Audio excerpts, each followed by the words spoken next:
Assalamualaikum warahmatullahi wabarakatuh. Perkenalkan saya Fajar Diansyah, guru BK SMK Negeri 1 Pacet, yang merupakan ASN Pemprov Jawa Barat. Dan pada video kali ini, saya ingin menyampaikan perihal video pemecahan masalah yang terjadi di SMKN 1 Pacet. Yang saya beri judul Otomatisasi Asesmen Awal Pembelajaran Non-Kognitif oleh saya sendiri. Baik, eh, pertama-tama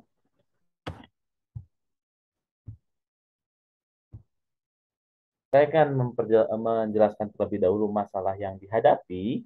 Ini merupakan masalah siswa, namun juga menjadi masalah sekolah. Yang pertama adalah eh, yang kita tahu bahwasanya SMKN 1 Pacet telah menjadi eh, telah mengimplementasikan atau akan mengimplementasikan Merdeka Belajar untuk kelas 10 dengan cara mandiri berubah.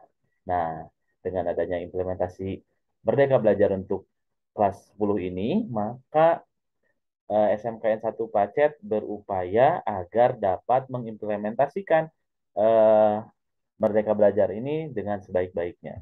Nah, setelah itu, setelah Merdeka Mengajar, tentunya juga guru-guru juga ingin menjadi Merdeka Mengajar.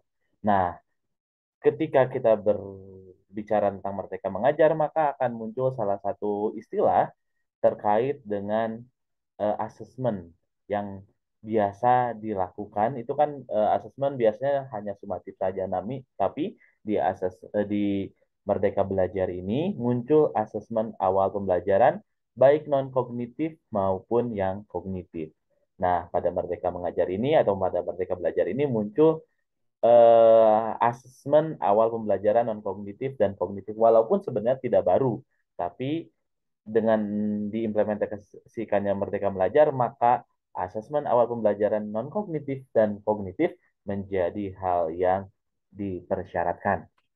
Nah, selanjutnya eh, kita berbicara tentang keputusan Mendikbudristek nomor 262 garis miring M garis miring 2022 tentang perubahan dari implementasi Merdeka Belajar yang sebelumnya. Nah, di sini ada hal yang menarik tentang perkembangan bimbingan dan konseling dan profesi bimbingan dan konseling dan juga terkait dengan keprofesian guru-guru. Nah, maka dari itu di Kemendikbudristek ini dijelaskan perubahan-perubahan dari Kemen sebelumnya. Nah, salah satu perubahan yang di garis kuningi, ada garis kuningnya adalah bahwasanya mengidentifikasi dan pengembangan minat dan bakat itu merupakan salah satu kekhasan ya seperti di Merdeka Mengajar dan juga diberikan keleluasan kepada guru BK kalau ada itu sebagai koordinator identifikasi tersebut. Sekali lagi identifikasi minat dan bakat peserta didik. Nah, dari sini muncul muncul apa muncul benang merah dan garis sambung ya dengan asesmen awal pembelajaran non kognitif bahwasanya asesmen awal pembelajaran non kognitif itu salah satunya adalah ranah bimbingan dan konseling selain guru yang lainnya. Pada bimbingan dan konseling nantinya bisa dicari eh, minat siswa, bakat siswa gitu kan. Kemudian bisa juga dikembangkan identifikasi untuk eh, apa namanya un- untuk gaya belajar dan lain sebagainya. Nah, dari situ muncullah BKSMKN 1 Pacet ini berinovasi dan berkolaborasi untuk melaksanakan asesmen awal pembelajaran non kognitif di awal tahun pembelajaran. Namun sayangnya, nah, jumlah siswa kelas 10 yang diterima di SMKN 1 Pacet adalah 618 dengan guru BK yang hanya 3 untuk 1.700, artinya satu guru BK-nya hanya satu untuk memegang 618. Maka dari itu perlu dipikirkan strategi yang luar biasa agar asesmen awal pembelajaran kognitif ini bisa terlaksana dan bisa bermanfaat untuk sekolah. Nah, maka dari itu hal ini menjadi hal yang asesmen awal pembelajaran non kognitif ini menjadi hal yang mendesak. Pertama, eh, apa dilaksanakannya di awal tahun pembelajaran. Yang kedua, barangkali guru-guru dan semuanya sedang apa sedang mencoba berjalan, ngalanyahan gitu ya, mencoba berjalan di kurikulum Merdeka Belajar ini. Kemudian yang ketiga, ternyata siswanya banyak dengan rasio guru BK yang belum seimbang.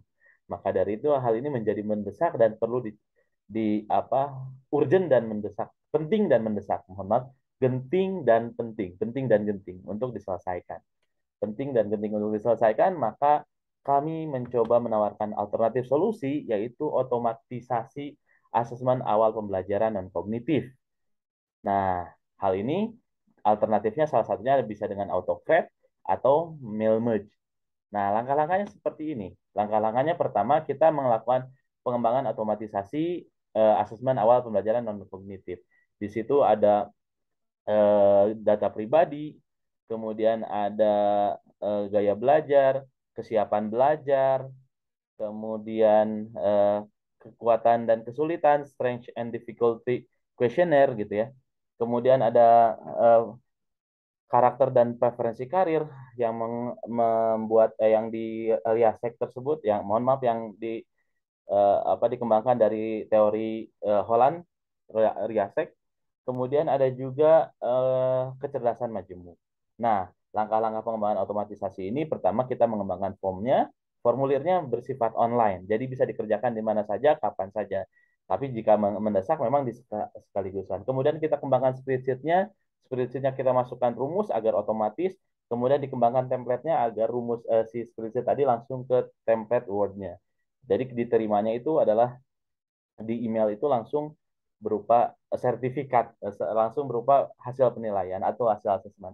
Yang ketiga, yang terakhir adalah otomatisasi, di mana tadi disebutkan bahwasanya ketika peserta didik langsung mengerjakan, langsung otomatis ke email yang diinputkan. Hasilnya langsung masuk ke emailnya. Kemudian setelah pengembangan otomatisasi, kita simulasikan uji coba praktisi guru BK dulu, saya sharekan di grup-grup BK, dan alhamdulillah beberapa dosen pun dosen BK pun mengapresiasi dan juga ikut memberikan masukan, kemudian uji coba terhadap guru SMKN 1 Pacet yang akhirnya guru-guru sudah tahu cara mengerjakannya, nanti dilaksanakan oleh guru-guru SMKN 1 Pacet ke peserta didik. Maka proses ketiganya adalah pelaksanaan asesmen. Nah, setelah itu pelaksanaan asesmen selesai, kemudian hasilnya langsung diterima, kemudian diadministrasikan oleh guru BK, di folder-folderkan agar mudah diklasifikasikan, kemudian kami upload di web sekolah. Karena hasil asesmen tadi bukan berupa arsip rahasia, tapi yang bisa dibaca yang bisa dimanfaatkan oleh guru, misalkan terkait gaya belajar. Kemudian gaya belajar tersebut bisa menjadi diversifikasi pembelajaran. Kemudian diferensiasi pembelajaran. Kemudian ada data pribadi yang bisa digunakan untuk melihat ekonomi dan lain sebagainya. Kemudian juga ada preferensi karir yang bisa digunakan oleh kejurusan untuk memilah mana yang sudah memiliki kecocokan dengan jurusan tersebut. Kemudian kami setelah itu diadministrasikan dan diverifikasi oleh kami, maka kami upload ke web sekolah yang bisa diakses oleh siapa saja. Mohon maaf, bisa diakses oleh semua guru dan semua konsentrasi keahlian. Jadi guru tinggal melihat data-data anak-anak tersebut di situ. Nah, demikian langkah pemecahan masalah dari eh, tadi pentingnya dilaksanakan asesmen awal pembelajaran yang dilaksanakan di awal tahun ajaran dan dengan teknik otomatisasi formulir. Terima kasih. Assalamualaikum warahmatullahi wabarakatuh.